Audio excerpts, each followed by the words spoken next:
Welcome back. Well, we just got done talking about the purpose of the milk production and the requirements of the milk production record. Now we're going to talk about the importance of receipts and how to pass a milk audit.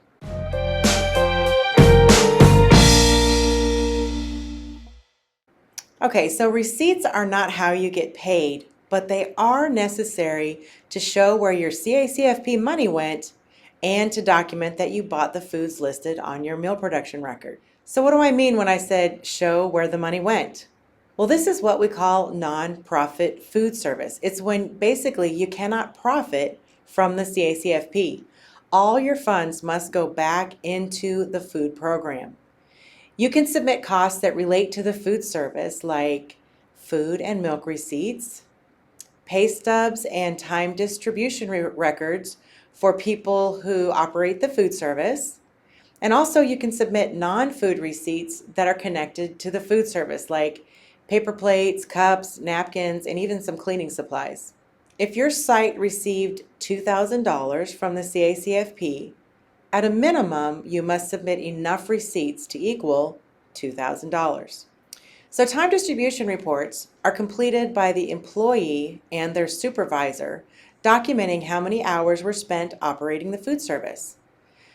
That both people are required to sign the form. And by the way, the best people to complete a time distribution report are the ones who spend the most time operating the food service. So each time distribution report must be accompanied by some kind of proof of pay. That could be a pay stub, a payroll transmittal, or even a receipt. So in order for a person's pay to count as a receipt, sites must submit both the proof of pay and the accompanying time distribution report. So milk audits are another reason that receipts are necessary. Every site will be part of a milk audit no less than 3 times per year.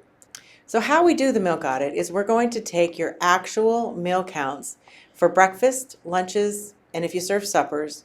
We'll also look at any snacks where you may have served milk, and we're going to add up all of the gallons of milk that would be required to serve those children that you claimed.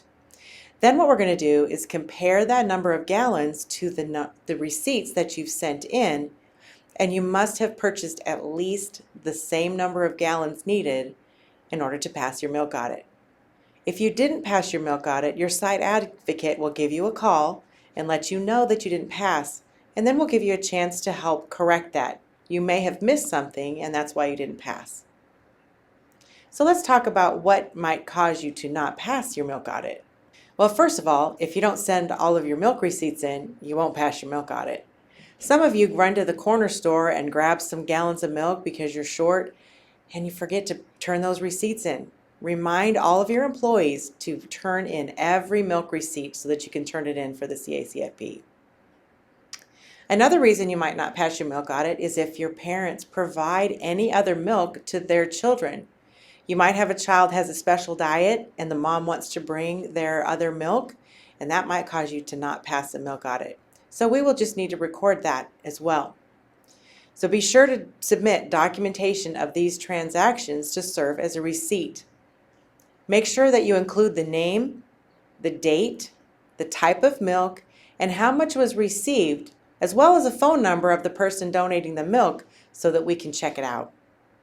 Another reason that you might not pass a milk audit is if you're not serving the correct amount to each child. We have to make sure that we're serving the minimum amount of milk to each child at each meal. Sometimes this happens when a teacher or cook doesn't pour the correct amount. If that's the case, you might need to train your teachers on serving portions for the children. And here's a big one. Sites who are claiming more children than they are actually serving will not pass a milk audit. The other way that you might not pass a milk audit is if your site is serving family style or offer versus serve. In these cases, you might need additional documentation to pass that milk audit. Hey, the bottom line is if you don't have enough receipts, then your monthly paperwork is not complete and we can't claim for your meals. Well, in this track, we've learned about meal production records and how to use them as a planning tool. We learned about the requirements for infants and children and all about the importance of receipts. Thanks for stopping by.